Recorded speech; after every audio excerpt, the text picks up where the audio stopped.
Juan Evo Morales Ayma llegó a la presidencia un 22 de enero del año 2006 tras ganar las elecciones nacionales del año 2005 con el 54% de los votos. Tras muchos años de estar bajo el gobierno de los típicos partidos políticos, entre ellos el MNR, el MIR, el NFR, el ADN, la población, con muchas dudas, decidió darle la oportunidad a Morales, convirtiéndose así en el primer presidente indígena que tuvo Bolivia. Dentro de su primer periodo, los hechos más resaltantes que ocurrieron fueron la nacionalización de los hidrocarburos y reforma agraria, la estatización de los recursos y servicios públicos, la reducción de los salarios en los funcionarios públicos, campañas de alfabetización, la creación de la Asamblea Constituyente, entre otros. La segunda asunción de Evo Morales partiría un 22 de enero del 2010, luego de haber ganado las elecciones nacionales del 2009 con un 63% de los votos de la población. Esta gestión marcó el comienzo de un nuevo Estado plurinacional de Bolivia como fue definido en la Constitución del año 2009. Los aciertos de Evo Morales en esta segunda gestión fueron varios,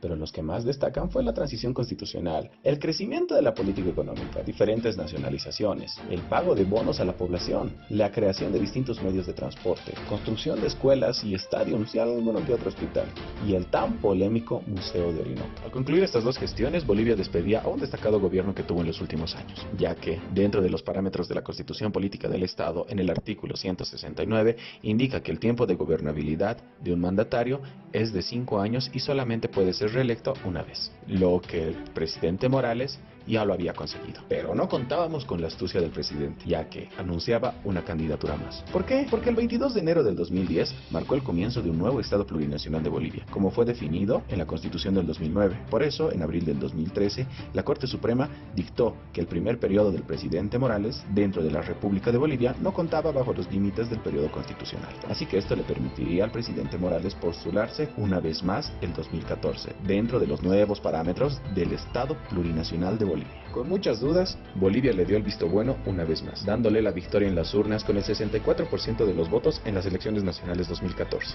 Entonces marcaría un hecho histórico, porque Bolivia tendría al gobernante con más larga duración en toda la historia de Bolivia.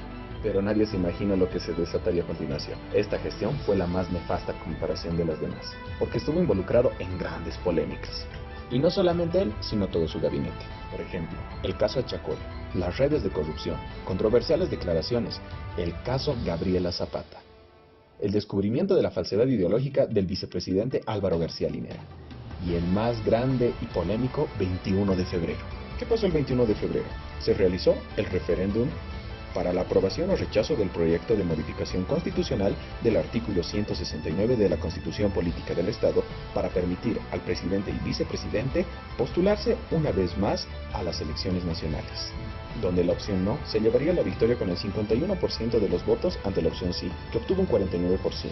Entonces, Bolivia había decidido que no querían una repostulación más del entonces actual gobernante. Esto significaría el final de la era Morales. Todo marchaba bien, un país que había tomado su decisión y un presidente que con resignación se veía obligado a abandonar la palestra presidencial. Sin embargo, muy pocos se dieron cuenta que desde ese instante se marcaría como la época más fraudulenta de la historia de Bolivia en los próximos años. Porque en varias declaraciones el presidente Morales indicaba a la prensa que estaba buscando vías alternas para lograr su repostulación.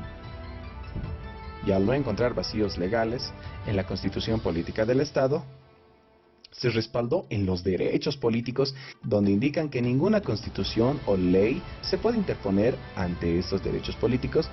En una conferencia de prensa brindada por el entonces presidente Evo Morales Ayma a principios del año 2017, indicó que había encontrado vías alternas para lograr una candidatura más. Morales necesitaría más herramientas para lograr su candidatura, así que recurrió a la Organización de Estados Americanos, donde el secretario general Luis Almagro indicaba que decir que Evo no puede participar sería discriminatorio, dándole así todo su respaldo correspondiente para que pueda presentarse ante las elecciones nacionales. Morales tenía dos herramientas muy importantes para lograr su cometido. La población tenía incertidumbre. Se sentía un poco inconforme por los argumentos vertidos por la Organización de Estados Americanos. Aún así, todos pensábamos que Evo Morales ya no sería parte de las elecciones de 2019, hasta que el 29 de noviembre del año 2017, el Tribunal Supremo Electoral validó todos los argumentos de Morales, dándole así la oportunidad de ser un candidato más. De esta manera, Morales lograba su cometido. sería un participante más en dichas elecciones, pasando por encima la decisión del pueblo y la constitución política del Estado. Ignoró totalmente las leyes y la decisión del pueblo. Pero no le bastaría. Necesitaba más herramientas para mostrarse ante el mundo como un candidato más. Y misteriosamente el Tribunal Supremo Electoral llama y convoca a las inéditas y polémicas elecciones primarias. Todo parecía estar fríamente calculado. Los candidatos de partidos de oposición indicaban que solo era una estrategia para beneficiar al partido oficialista, porque era insulso participar de unas elecciones que no tenían sentido. Las elecciones primarias se realizan cuando en cada partido político existen más de un binomio candidato a las elecciones. Pero en este caso no era así. Morales lograría el 36% de los votos de los militantes de su partido, teniendo entre sus manos una herramienta más para defenderse ante supuestas apelaciones posteriormente a las elecciones. Llegaba el 20 de octubre del 2019. Las elecciones nacionales eran un hecho. El escrutinio estaba listo. Morales nuevamente estaba en papeleta, cuando a principios de la noche, el cómputo instantáneo del Tribunal Supremo Electoral sufre un percance, 2 horas paralizadas. Nadie sabía qué había ocurrido, y de repente la señal vuelve. Pero existía algo raro. La estrecha diferencia se fue alargando cada vez más y más y más. Evo Morales parecía consolidarse ganador con el más de 10% de los votos sobre el segundo. La gente quedó con la incertidumbre. La gente quedó con mucha incertidumbre. ¿Por qué los resultados se habían alargado tanto? Había sospechas de fraude, pero no tenían las pruebas necesarias para poderlas exponer. Hasta que un 24 de octubre del año 2019, en una entrevista realizada por Jimena Galarza en televisión universitaria, el ingeniero informático Edgar Villegas nos mostró un estudio donde demostró con pruebas que la manipulación del cómputo oficial del Tribunal Supremo Electoral estaba siendo manipulada. El fraude era muy evidente. La población estaba muy pero muy molesta con los resultados. Así que se dieron cita a las calles, en protestas pacíficas, defendiendo su voto. El 26 de octubre del año 2019, la presidenta del Tribunal Supremo Electoral oficializaba la victoria en primera vuelta del entonces candidato Evo Morales Ayma y de Álvaro García Linera, hecho que molestó a una gran parte de la población. Por tal motivo, una gran cantidad de bolivianos se dieron cita a las calles para defender su voto. Muchos de ellos eran parte de universidades privadas y de la Universidad Mayor de San Andrés. El partido oficialista argumentó que no tenía miedo a nada y que tal fraude no existía, así que invitó a organismos internacionales para que puedan realizar una auditoría en las elecciones nacionales. La tensión crecía.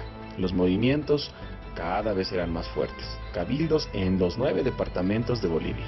Miles de bolivianos querían ser escuchados.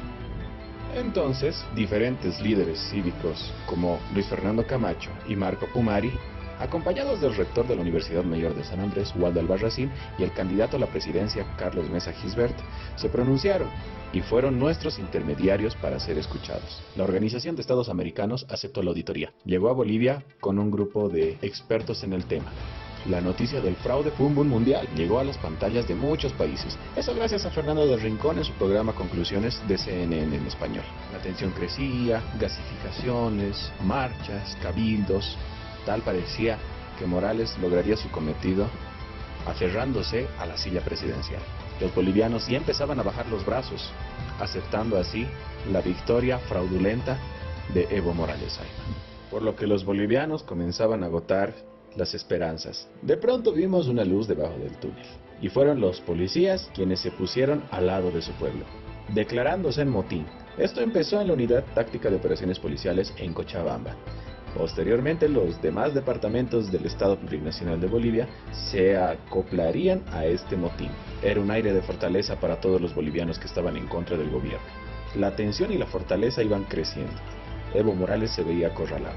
Las Fuerzas Armadas de la Nación indicaban que no saldrían a reprimir al pueblo. El 10 de noviembre sale el informe preliminar de la Organización de Estados Americanos, donde indicaba que el cómputo oficial del Tribunal Supremo Electoral tenía irregularidades y no cumplía con los requisitos para poder oficializar una victoria limpia, por lo que recomendó nuevas elecciones. Con tal noticia y con más de la mitad de la población en contra, Evo Morales ya no tenía otra opción.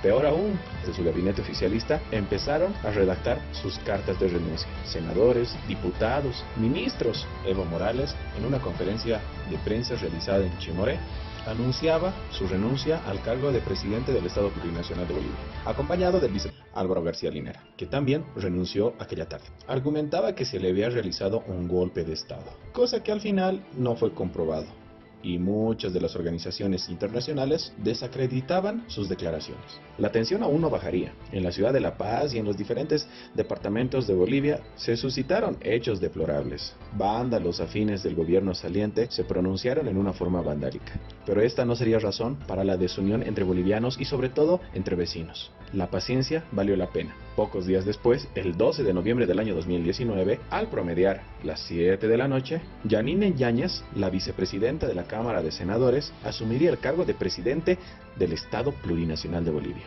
De esta manera, dábamos punto final a la era Evo Morales.